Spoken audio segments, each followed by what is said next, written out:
सत्य कथा,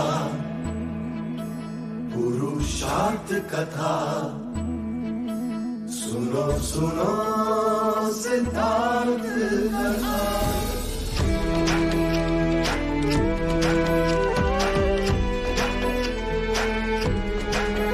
संसार में दुख का कारण क्या,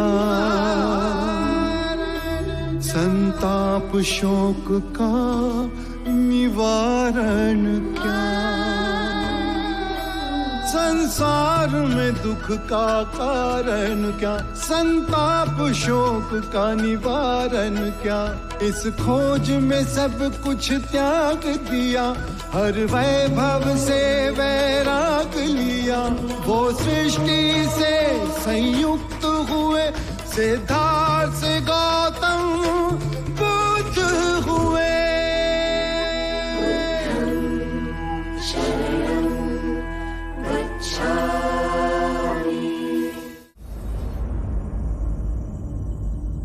आनंद, दुखी मत हो। मैं दुनिया में आने वाला ना तो पहला बुद्ध हूँ, ना ही अंतिम। आने वाले समय में एक और बुद्ध आएगा। वो पवित्र होगा, बुद्धिमान होगा, जो इंसानियत की मिसाल बनेगा। मैंने जो अनंत सत्य की बातें बताई हैं, वो भी बताएगा। वो ऐसे धर्म का प्रचार करेगा जिसका आरंभ भी प्रकाश होगा और अंत भी। वो ऐसा धार्मिक जीवन व्यतीत करेगा जो पूर्ण पवित्र होगा। मेरे शिष्य तो सैकड़ों में हैं, पर उसके शिष्य असंख्य होंगे।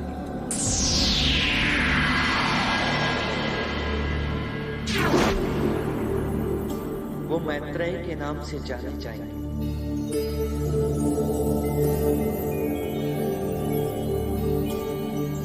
बुद्ध के दिखाए इस मार्ग से आज हम कहीं भटक चुके हैं।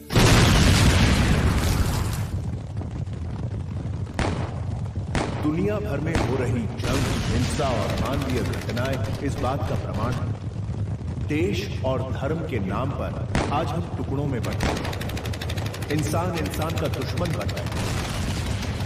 सदियों से हम अपनी आकांक्षाओं की पूर्ति के लिए युद्ध का सहारा लेते आए हैं। अपनी छोटी बड़ी जरूरतों को पूरा करने की इस दौड़ में बुद्ध का दिया संदेश, उनका दिखाया मार्ग हमारे बीच धीरे धीरे लुप्त हो चुका है।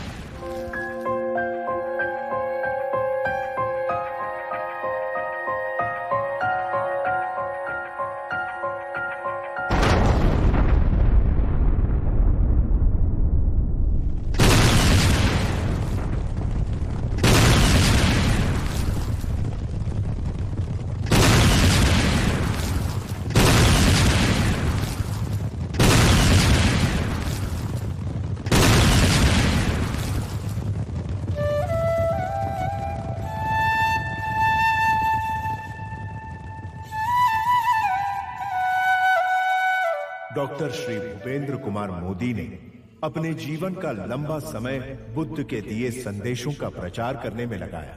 ये कोशिश की है कि हम अपनी ईर्ष्या, द्वेष और नफरत की भावना से बाहर आकर एक सुखी जीवन जी सकें।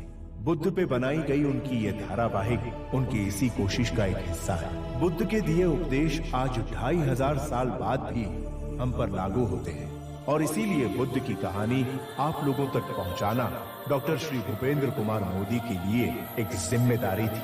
आज के एपिसोड के साथ बुद्ध के जीवन यात्रा पर बने डॉक्टर मोदी के इस शो की समाप्ति होगी। हम उम्मीद करते हैं कि ये समाप्ति आपके जीवन में एक नई शुरुआत लेकर आएगी। नमस्कार दोस्तों, मैं अपने आप को बड़ा भाग्यशाली समझता हूँ कि मेरा जन्म उस देश में हुआ जहाँ से बुद्ध की वाणी पूरे विश्व में गूंजी। आज लगता है ज्ञान और प्रेम की भाषा फिर जीत रही है। दुनिया के सबसे बड़े गणतंत्र भारत के प्रधानमंत्री ने अपने पहले स्वतंत्रता दिवस के भाषण में ये कहा कि हमें युद्ध नहीं बुद्ध चाहिए। अहिंसा रूपांतरण है।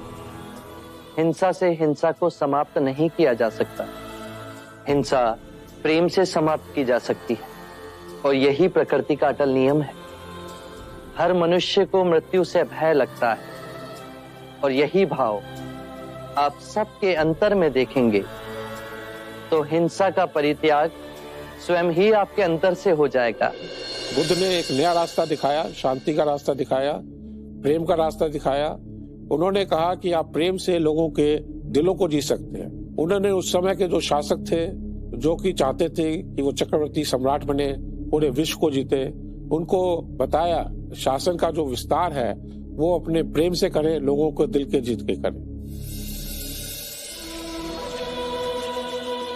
राजनीतिक जीवन में अर्थात प्रजा का शासन करने में आपका मार्ग हमें कैसे जागरूक कर सकता है? शासन ना करके। कृपया विस्तार से समझाएं। पहला भाव जो आपको आपके अंतर से खोना है वो है आपका अपना शासक भाव, और जो भाव आपको अपने अंतर में जगाना है वो है मैत्री, पिता, भ्राता का भाव।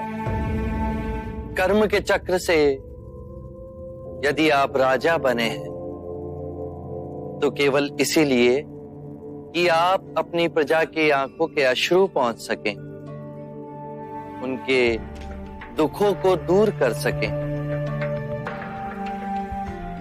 यही कृत्य आप अपने घरों में हर दिन करते हैं पिता बनकर।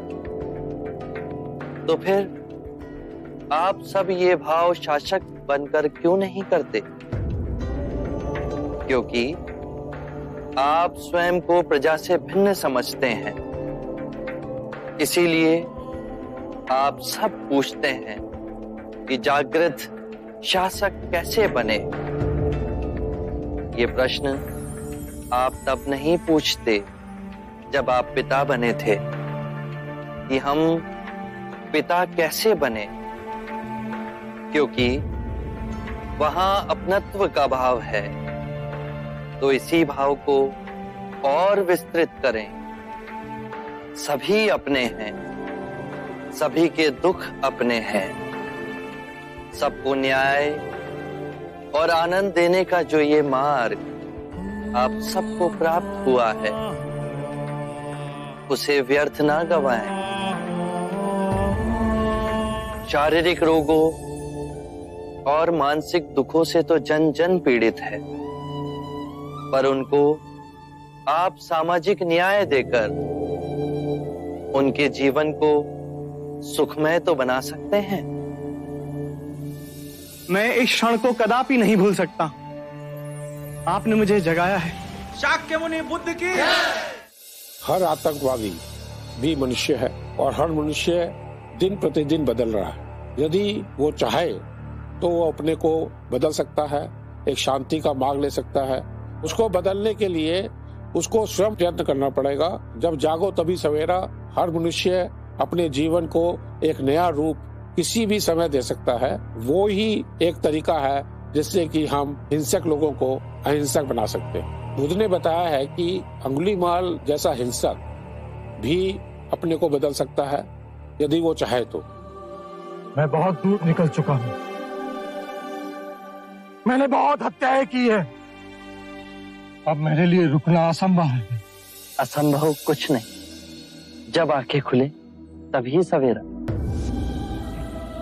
तुम में इतनी चेतना है कि जो तुमने किया था वो बुरा था। इसका अर्थ है कि तुम में इतनी समझ है कि क्या बुरा है और क्या अच्छा है। अंगुलीमाल, जिस दिन से तुमने अच्छा कार्य शुरू किया उस दिन से तुम्हारा नया जीवन शुरू हो जाएगा। बस पहला पग तुम्हें ही उठाना है। ये हो सकता है? अवश्य हो सकता है। तुम में असामान्य बुद्धि है अंगुलीमाल। तुम आत्मज्ञान के पथ पे बहुत आगे जाओगे।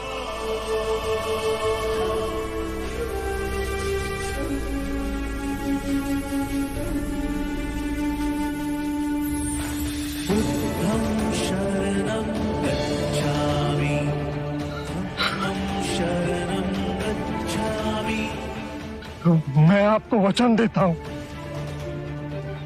मैं सारे बुराई के रास्ते छोड़ दूंगा, आपके पीछे करुणा के पथ पर चलना सीखूंगा। कृपया कृपया मुझे आपका शिष्य बना दीजिए। मैं शिष्य नहीं बनाता, व्यक्ति स्वयं संग से जुड़ता है।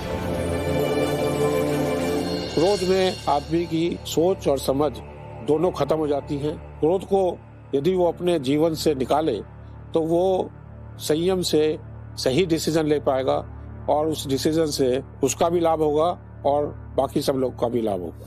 अच्छा, तो तुम ये कहना चाहते हो कि तुमने शांति को पा लिया और मैं क्रोध को पाल रहा हूं? हाँ? ये तुम कह रहे हो, तुम्हारा अपना क्रोध ही तुम्हें पीड़ा देगा। मैं केवल विवाद कर रहा हूं। विवाद से ही हम क्रोधित होते हैं, परम सत्य का मार्ग छोड़ देते हैं और अपनी आत्म सुरक्षा के लिए प्रयास करते हैं। मैं क्रोध नहीं कर रहा। ये तो अत्यंत शुभ बात है। क्रोध करना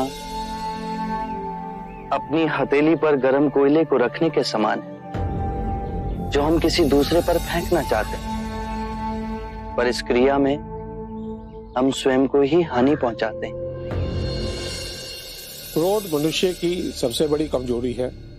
बुद्ध ने बताया कि क्रोध ऐसे है जैसे कि जलता कोयला अपने हाथ में रख के आप किसी पे फेंकना चाहें, वो सबसे पहले आपका खुद का हाथ जलाता है।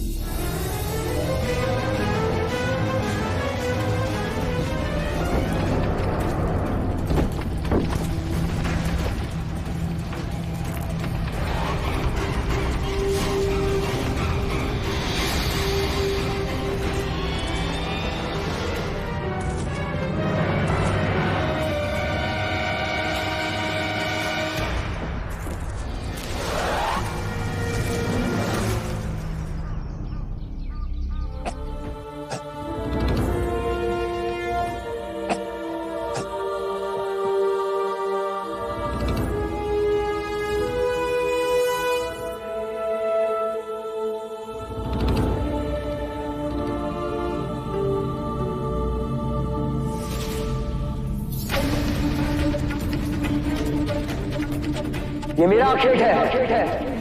इसे मैंने बचाया है। ये पक्षी मेरा है।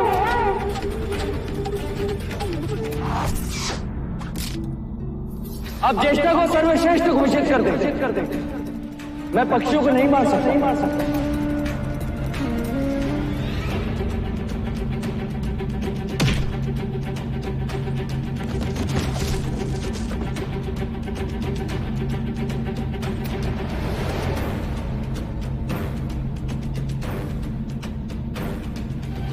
मां, तेरे देव ने अपना स्वयं का संग खड़ा किया है।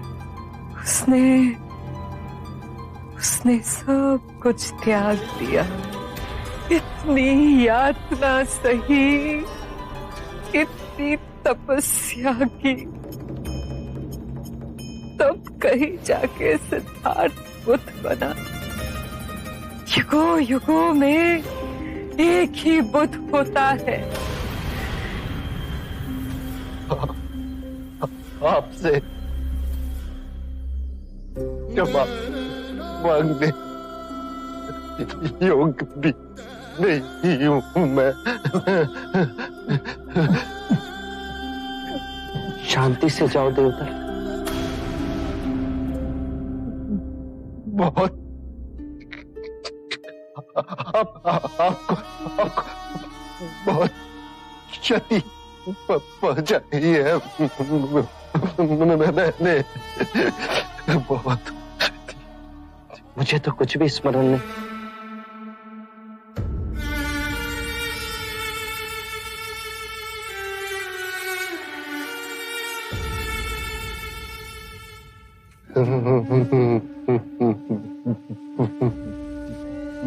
बुद्धं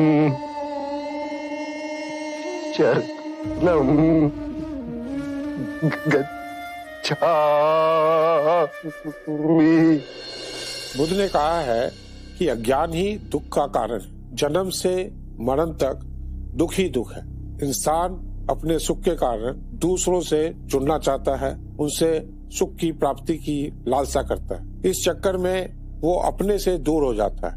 बुद्ध हमें अपने से जुड़ने को कहते हैं। जब हमने अपने से अपने को जोड़ लिया, अपने मन पे विजय पा ली, तो हमने संसार जीत लिया। और जब हमें ये ज्ञान हो जाता है कि हम थोड़े समय के लिए ही इस संसार में आए हैं, तो हम धन की तरफ भागने की जगह अपने आसपास एक सुख और ज्ञान का वातावरण तैयार करते हैं, जिससे कि आपके मन से भय और दुख निकल जाता है और मन शांत रहता है। ज्ञान आपको निर्वाण की तरफ ले जाता है। अज्ञान ही दुख, भ्रम, चिंता को जन्म देता है। लोभ, क्रोध, अभिमान, दुविधा, ईर्ष्या, भय इसी अज्ञान की संतान है। माया का खेल विपरीत का है, दो रूपों का है।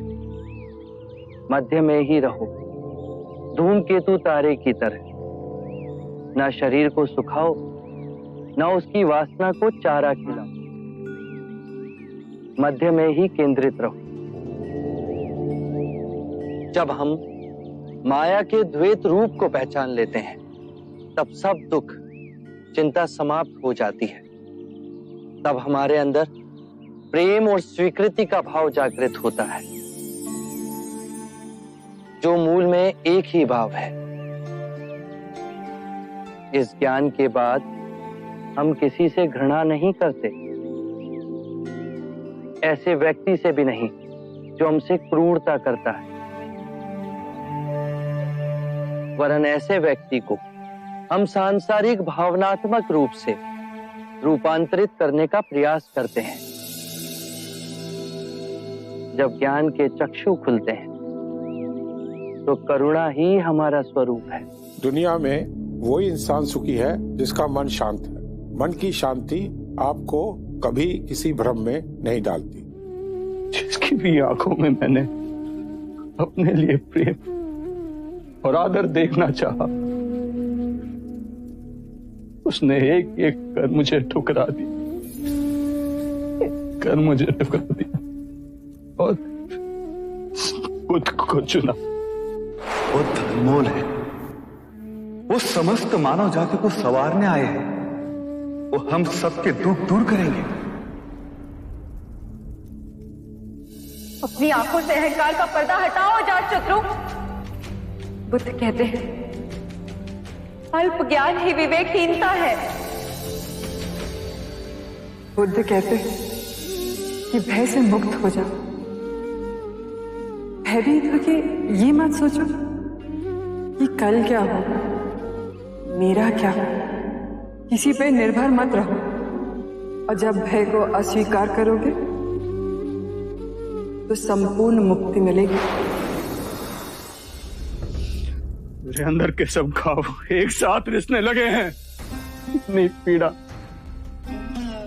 पीड़ा तो मृत्यु में भी नहीं होती। इस पीड़ा से मुझे छुटकारा चाहिए। इस पीड़ा से मुझे छुटकारा चाहिए। मुझे शांति चाहिए। शांति तुम्हारे अंतर में ही है, उसे बाहर मत खोजो। बुद्ध, मैं भीतर से खंडित हो रहा हूं। मेरे तार तार छिन्न भिन्न हो रहे हैं। तुम्हें संगीत में रुचि है? हाँ बुद्ध, मैं वीणा बजाना जानता हूं। तो एक बात समझाओ, यदि वीणा के तार ढीले हों तो क्या तुम उसे बजा सकोगे? नहीं बुद्ध, वो बेसुर ही बजेगा। सत्य कहा। और यदि उसके तार अत्यधिक कसे हुए हों तो? वीणा बजाने पर तार टूट जाएंगे। अर्थात तार वैसे कसे हों, ना तो वो अत्यधिक ढीले हों, ना अत्यधिक कसे हुए। यदि तारों के बीच सामंजस्य हो तो ही संगीत उभरेगा, है ना? सत्य कहा आपने। अभी तुम्हारे तार कसे हुए हैं अजात शत्रु, चेष्टा करोगे तो वो टूट जाएंगे। स्थिर हो जाओ, शांत हो जाओ और वीणा के तारों की तरह ही अपने अंतर के तार को पहचानने से संगीत उभरेगा, अवश्य उभरेगा।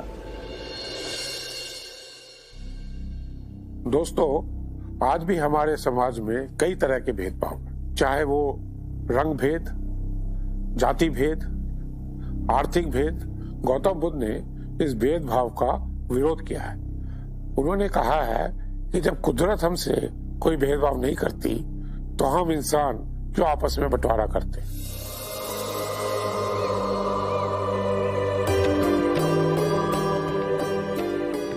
आप मुझे ना छोड़ो, नहीं तो मेरी छाया भी पड़ी, आप दूषित हो जाएंगे।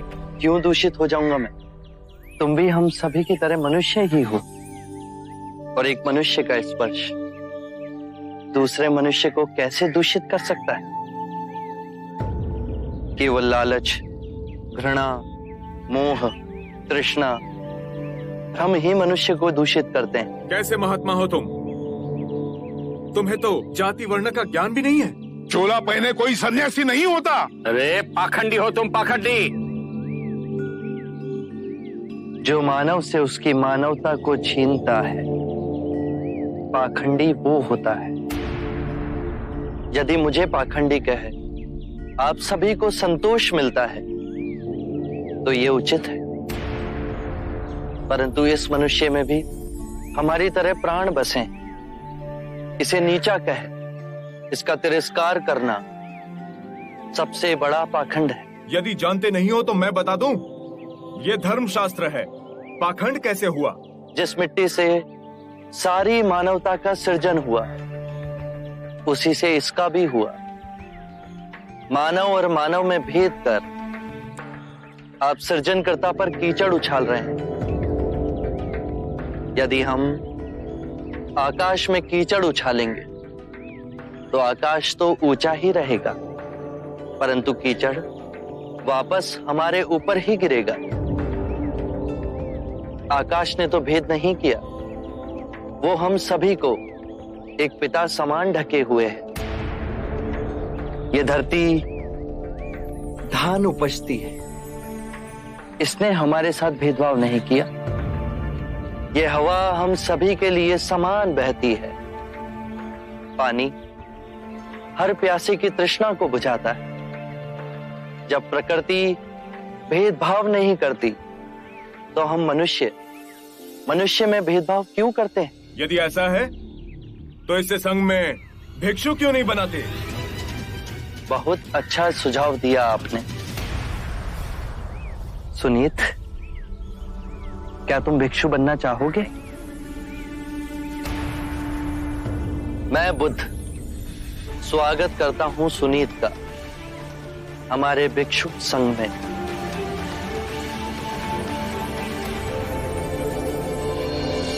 समय के साथ लोग एकता और भाईचारा को भूल गए। सारा समाज 4 वर्णों में विभाजित हो गया। मेरे खुद का परिवार ब्राह्मण, क्षत्रिय, वैश्य और शूद्र में उलझ गया, परंतु बुद्ध की शिक्षा और विचारों के कारण मैं एकता के मार्ग पर निकल पड़ा।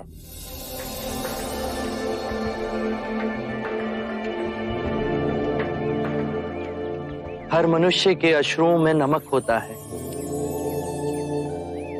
उसके लहू का रंग लाल होता है। ये भेद मनुष्य ने मनुष्य को उत्प्रेरित करने के लिए बनाए। आज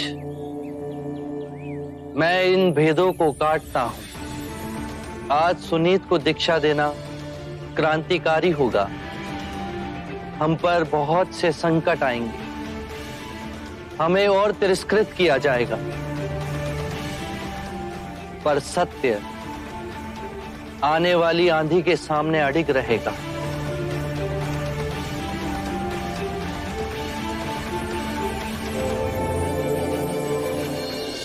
बुद्ध ने बताया कि हर औरत सक्षम है किसी भी क्षेत्र में आगे आने के लिए, जैसा ज्ञान प्राप्त करना चाहे करे, और यहाँ तक कि वो यदि चाहे तो उसको भी बुद्धत्व की प्राप्ति हो सकती है।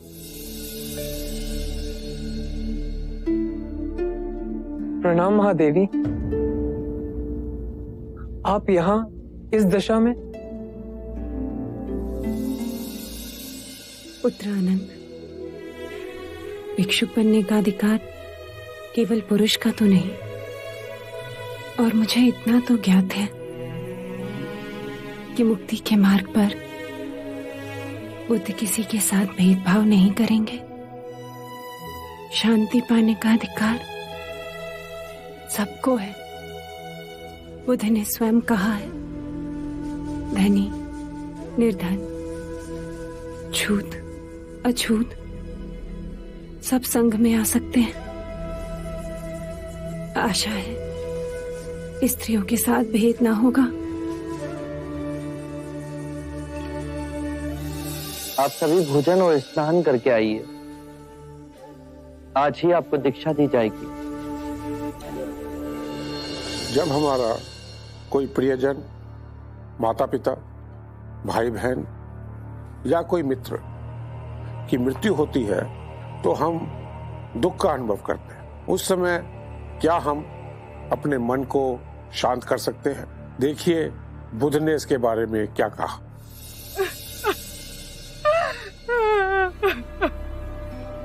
मैं बहुत आशा लेके आई हूँ आपके पास। प्रभु, प्रभु मेरे बच्चे को जीवित कर दीजिए, मेरे बच्चे को लौटा दीजिए प्रभु। इस निर्धन की पीड़ा का निवारण कर दीजिए, मेरे बच्चे को लौटा दीजिए प्रभु। मुझे मेरा बच्चा लौटा दो, मुझे मेरा बच्चा लौटा दो प्रभु। मैं तुम्हारे बच्चे को जीवित कर सकता हूँ, पर उसके लिए तुम्हें एक काम करना होगा। किसी भी एक घर से एक मुट्ठी सरसों के दाने लाने होंगे। हाँ प्रभु, मैं तुरंत लेके आऊंगी। पर एक बात ध्यान रहे, ये सरसों के दाने केवल उसी घर से लाना जिस घर में कभी किसी की मृत्यु नहीं हुई हो। हाँ प्रभु, मेरा बच्चा।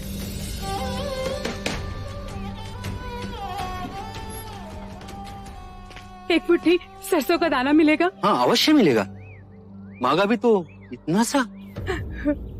परंतु एक बात बताइए, आपके यहाँ किसी की मृत्यु तो नहीं हुई ना? बहन क्या बताओ, 6 माह पूर्व मेरे माता और पिता दोनों मृत्यु को प्राप्त हो गए। क्षमा कीजिए, मैं आपसे सरसों नहीं ले पाऊंगी।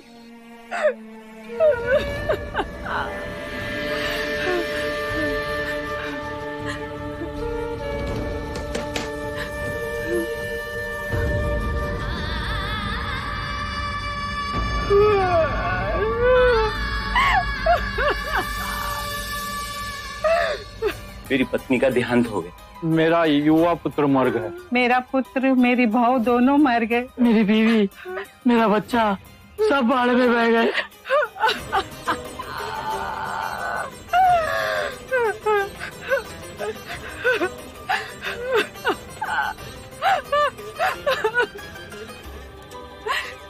सुनिए,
जो जन्मा है उसकी मृत्यु निश्चित। यही प्रकृति का नियम। चाहे युवा हो या वृद्ध, या ज्ञानी हो या अज्ञानी, मृत्यु सभी को आनी। ये बात मैं तुमसे पहले कहता तो क्या तुम इसे मानती?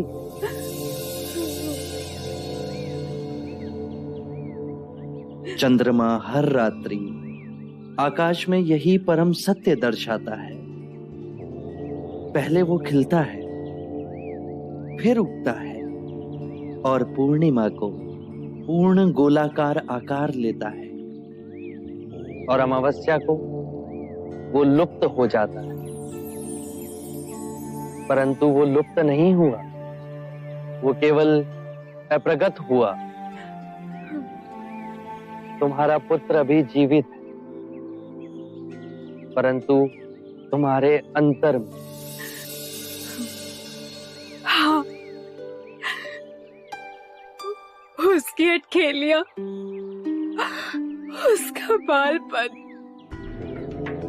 तुम शांत हुई तो समझ सके।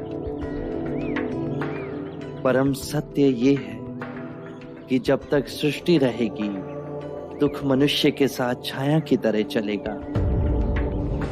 इस दुख का कारण है वस्तु से स्वयं को बांधना, ये जानते हुए कि वस्तु क्षणभंगुर है। प्रभु, प्रभु इससे मुक्ति कैसे पाए? मुक्ति के लिए विवेक जगाना आवश्यक है। जो आए, चाहे दुख की सूचना या आनंद की परछाई, स्वयं को इन दोनों के बीच स्थिर करो। इस मार्ग पर चल दुख के बंधन टूटेंगे और परम सत्य की उपलब्धि होगी। और जब तुम्हारे अंतर में ये चेतना जागेगी तो तुम पाओगे कि जन्म मरण, मिलन वियोग दो नहीं, एक ही है। यदि आप खुश रहना चाहते हैं तो ये जरूरी है कि आपके आसपास के लोग खुश रहें। एक सुखी वातावरण में कोई भी आदमी अकेला या दुखी नहीं रह सकता। इस सुखी वातावरण के लिए जरूरी है रिश्ते, वो रिश्ते जो आप लोगों से अपने उद्देश्य की पूर्ति के लिए बनाते हैं। रिश्तों की महत्ता को समझते हुए ये जरूरी है कि आप सबको सम्मान और प्रेम दें। हर रिश्ता विश्वास पर टिका हुआ, जैसे कि आदर्श पति पत्नी का रिश्ता, जो एक दूसरे के उद्देश्य की प्राप्ति के लिए एक दूसरे की सहायता करते हैं। दाम्पत्य जीवन में सामंजस्य होना अति आवश्यक है। यदि पति और पत्नी के बीच में मधुर संबंध होंगे तो परिवार का सौभाग्य बढ़ेगा, और परिवार का सौभाग्य फैलकर संपूर्ण मानव समाज को हर्षित करेगा। पति और पत्नी को सांसारिक रूप से ही नहीं, अपितु धन कमाने की भावना और शरीर के बंधनों से ऊपर उठना होगा। पत्नी पति के ही शरीर का एक अंग है। पति को सर्वदा अपनी पत्नी का आदर करना होगा, उसे मान देना होगा। पति को भूले से भी किसी के भी सामने अपनी पत्नी का अपमान नहीं करना चाहिए। पतिव्रत का पालन पत्नी करती ही है, पति को भी पति धर्म का पालन करना चाहिए।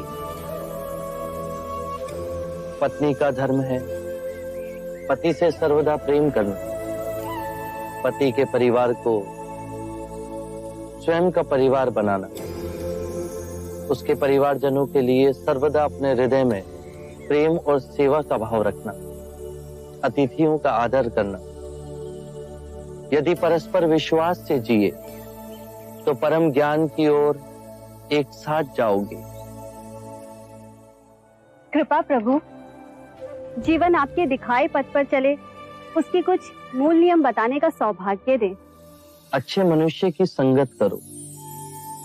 बुरे केवल वो हैं जो ध्यान पूर्वक नहीं जी रहे, वो तुम्हारा भी ध्यान छीन लेंगे। अपने आसपास ऐसा वातावरण बनाओ जिससे आत्मिक वृद्धि हो। जब अंतर्मन शुद्ध होगा तो आपके सभी कृत्य धार्मिक हो जाएंगे। जो भी करो, चाहे अपना व्यवसाय या गृहिणी का कार्य, उसे गहनता से समझकर उत्तम करने की चेष्टा करो। खाना भी पकाओ तो कार्य की तरह नहीं, अभूतपूर्ण अवसर की तरह।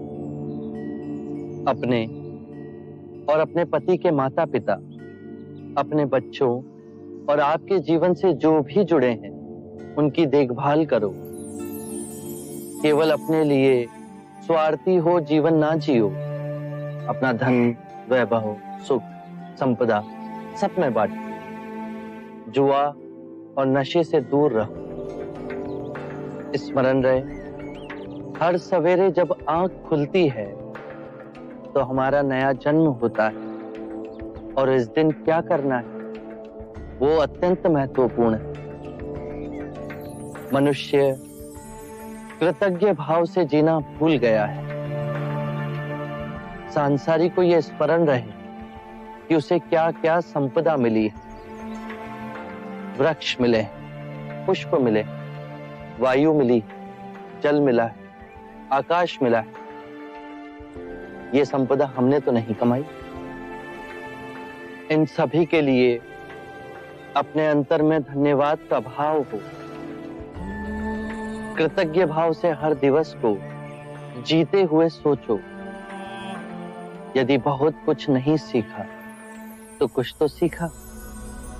यदि कुछ ना सीखा तो हम अस्वस्थ तो नहीं हुए, और यदि अस्वस्थ हुए तो हमारी मृत्यु तो नहीं हुई।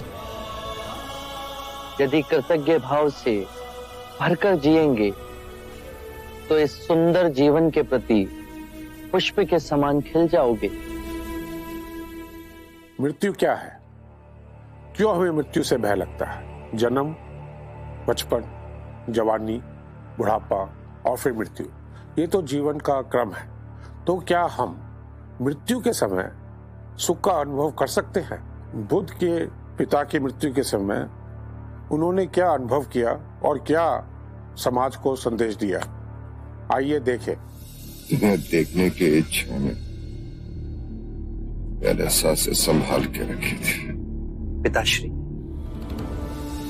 धीरे धीरे सांसें लीजिए। इस समय आपकी सांसें सबसे अधिक महत्वपूर्ण हैं।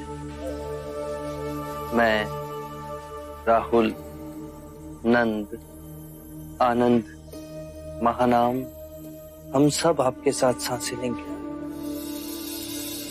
जीवन की क्षण भंगुरता में मैंने अनुभव किया है, जीवन की तृष्णाओं में स्वयं को उलझा दिया तो आनंद कभी प्राप्त नहीं होता। सादा जीवन यदि व्यतीत करो तो आनंद प्राप्त होता है। सिद्धार्थ, तुम्हारे कपिलवस्तु से जाने के बाद महाराज ने सादा जीवन ही व्यतीत किया। तुम्हारे दिखाए हुए मार्ग पर ही चले। पिताश्री, आप मुझे देखिए, राहुल को देखिए,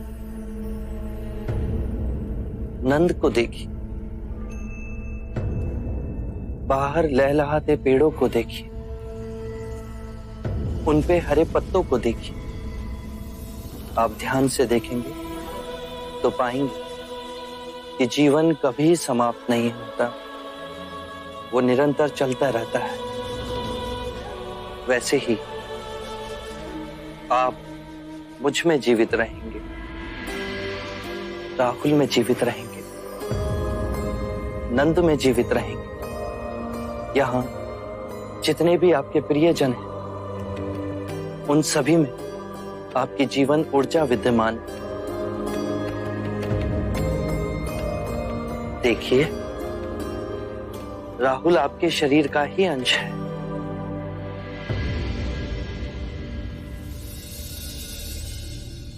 तुमने मेरे हृदय में जो मृत्यु का भय था वो निकाल दिया।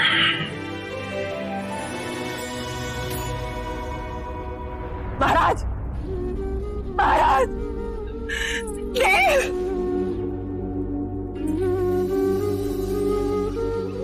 बुद्धा ने कहा है कि जीवन का मूल्य उद्देश्य खुद को पहचानना।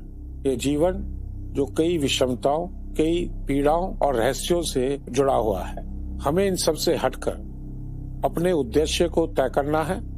और ये जो उद्देश्य है उसकी प्राप्ति ज्ञान और सिर्फ ज्ञान के द्वारा ही हो सकती। सत्य तो यह है कि मनुष्य वर्तमान में जो भी है अपने किए से है, आगे जो भी होगा अपनी करनी से होगा। कर्म ही सर्वश्रेष्ठ है। क्या आप ये मानते हैं कि दुख सत्य है? क्या आप ये भी मानते हैं कि दुख के कारण भी है? हाँ। यदि कारण है तो दुख तो रहेगा, और यदि कारण ही समाप्त हो जाए तो दुख भी लुप्त हो जाएगा। जैसे सूर्य के प्रकाश से अंधेरा। आप सुनी सुनाई बातें नहीं कहते, अपने गहन अनुभव के आधार पर कहते हैं। आप धर्म और सिद्धांत की नहीं, देखी हुई बातें कहते हैं। आपने कहा कि मुक्ति का मार्ग है अपने विवेक को जगाना और गूढ़ ध्यान में लिप्त हो जाना, जिससे मनुष्य स्वयं को और इस संसार को भली भांति समझ सकता है। परंतु एक प्रश्न है, ये जो सारी विधियां हैं, रीतियां हैं, पूजा पाठ हैं, क्या ये सब व्यर्थ है?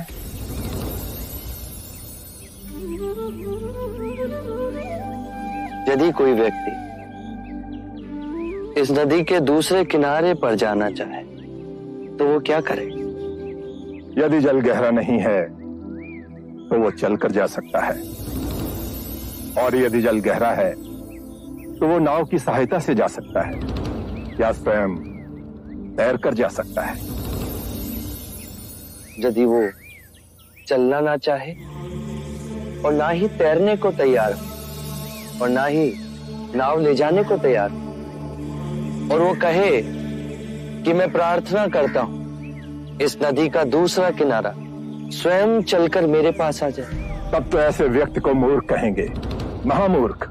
इसी प्रकार यदि व्यक्ति अज्ञान और भ्रांति को अपने विवेक से मिटाएगा नहीं तो परम आनंद और मुक्ति के दूसरे छोर पे कैसे पहुंच पाएगा?